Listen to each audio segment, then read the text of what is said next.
আমার পরিচয় জানলে আমার আম্মুর সম্মানে কেন লাগবে সেটাও আমি বুঝতে পারলাম না। এটা কেন লাগবে কেন? যেন সত্য বিষয়টা মানুষ জানতে না পারে। আসসালামু আলাইকুম, আমি অর্ণব। গতকাল একটা ভিডিও পোস্ট করেছিলাম আমার এনআইডি কার্ড সহ। আর সেই ভিডিওটা গতকাল রাতেই আমার আম্মুর কাছের লোকজনদের মধ্যে কেউ ডিলিট করে দিছে, যেন আমার পরিচয়টা বিশ্ববাসী না জানতে পারে। একটা ভিডিও ডিলিট করলে কি সব পরিচয়পত্র মুছে যায়? আপনারা কয়টা ভিডিও ডিলিট করবেন? আমার ভিডিও ডিলিট করে কখনো পরিচয় মুছা যায় না। আমি এমন হাজারো ডকুমেন্ট দেখাতে পারবো আপনাদের সামনে। মনে হচ্ছে আমাকে আরও অনেক কিছু তুলে ধরতে হবে। আমি বুঝি না আমার ভিডিওটা ডিলিট করার মানে কি। আমার ভিডিওটা কোন উদ্দেশ্যে তারা ডিলিট করলো? আর আমি আমার আম্মুকে বলতেছি আপনি এসব বন্ধ করুন। আমার পরিচয় দিতে যদি আপনার সমস্যা থাকে দিবেন না, এজন্য আমার ভিডিওটা ডিলিট করার কি দরকার ছিল? আমি কি এতই খারাপ হয়ে গেছি যে আমার ভিডিওটা ডিলিট করতেই হবে?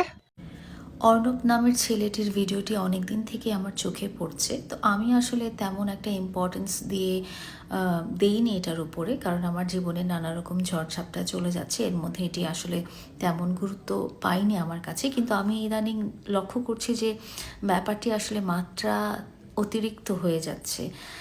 এই ভিডিওগুলো দেখে উনি যেটা মানে স্ট্যাবলিশ করার চেষ্টা করছেন যে উনি আমার সন্তান বা আমি তার মা। তো আমি এই আমার ভিডিও বার্তার মাধ্যমে পরিষ্কারভাবে জানাতে চাই যে ওই ভদ্রলোক বা অর্ণব নামের যে পেজটার যে ভদ্রলোক যিনি আমাকে তার মা দাবি করছেন বা তাকে আমার সন্তান দাবি করছেন, তাকে আমি কোনোভাবেই সে আমার পরিচিত না। আমার পারিবারিকভাবেও আমার পরিবারের কোনো সদস্য বা আমার বন্ধু বান্ধব বা আমার সারাউন্ডিংসের কোনোভাবেই সে আমাদের সাথে পরিচিত না। এই কথাটা আমি পরিষ্কারভাবে আপনাদেরকে আজকে বলে দিতে চাচ্ছি। আর তার সমস্ত বক্তব্য আমাকে নিয়ে, যেগুলো একেবারেই ভিত্তিহীন। হতে পারে তার মায়ের নাম লায়লা, বাট সেটা আমি না। আর আমার সন্তানরা কখনোই এভাবে করে প্রকাশ্যে সোশ্যাল মিডিয়াতে এসে দাবি করবে না।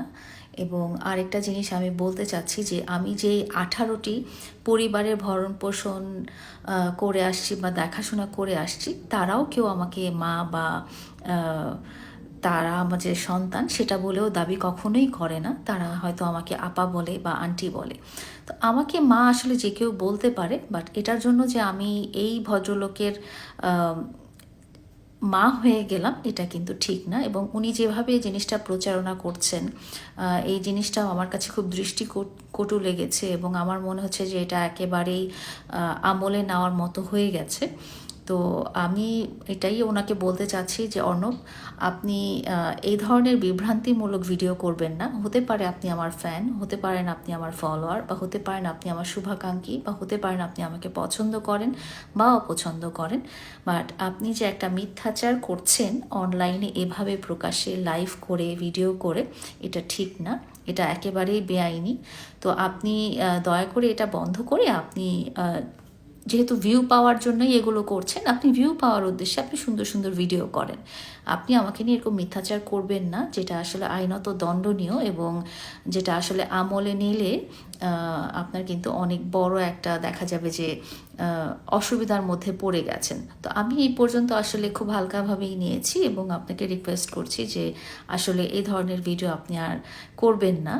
আপনি আমাকে হয়তো আপনার মাও মনে করতে পারেন, বাট আসলে আমি আপনার মা না। হ্যাঁ, তো আপনি সুন্দর করে ভিডিও করেন, ভিউ পাওয়ার উদ্দেশ্যে এই ধরনের ফেক ভিডিও করবেন না।